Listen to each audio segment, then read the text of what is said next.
তারা ওখানে কি ইয়ে করছে, ওখানে আমি তো ছিলাম, দেখছি, বসেছিলাম, কায় কি করছে, তোরা ঘুরে বেড়ায় কি করে ভাই? আপনাদেরকে আমি আমার এমপি মহোদয়ের মাধ্যমে এই বিষয়টা প্রতিকার চাই যে এরা এখনো বুক ফুলায় ঘুরে বেড়ায় কিভাবে। স্বেচ্ছাসেবক লীগ প্রতিষ্ঠা বার্ষিকী পালন করে সোশ্যাল মিডিয়াতে ঘুরে বেড়ায় কিভাবে? ছাত্রলীগ ঘুরে বেড়ায় কিভাবে? আওয়ামী লীগ ঘুরে বেড়ায় কিভাবে? ছাত্রলীগ এখন পর্যন্ত সোশ্যাল মিডিয়াতে পোস্ট করতে কেন?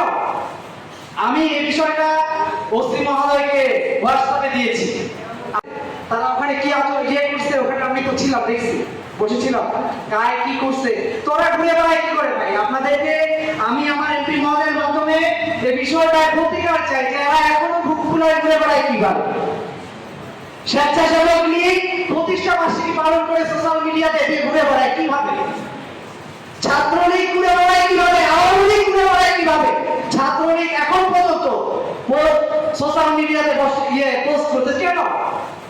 আমি এই বিষয়টা ওসি মহোদয়কে হোয়াটসঅ্যাপে দিয়েছি।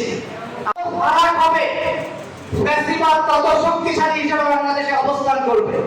এখন আমরা কিভাবে ফ্যাসিবাদকে চাই এটা আমাদেরকে ঠিক করতে হবে। সম্মানিত উপস্থিতি, সর্বোপরি একটি বিষয় যে আমি ইলেকট্রনিক প্রেস মিডিয়া এবং সরকারের অংশ, আমাদের জাতীয় সংসদের সংসদ সদস্য আমাদের এমপি সাহেব, আমি ওনার মাধ্যমে জানাতে চাই যে আমাদের মাননীয় প্রধানমন্ত্রী তারেক রহমান রংপুরের ভূমিতে আমাদের বিভাগে এসে উনি বলে গেছেন যে অবশ্যই আপনারা, উনি দুইটা ভোট চেয়েছেন, একটি ওনার দলের পক্ষে ভোট চেয়েছেন, আরেকটি ভোট চেয়েছেন দয়া করে গণভোটে হাত দিবেন।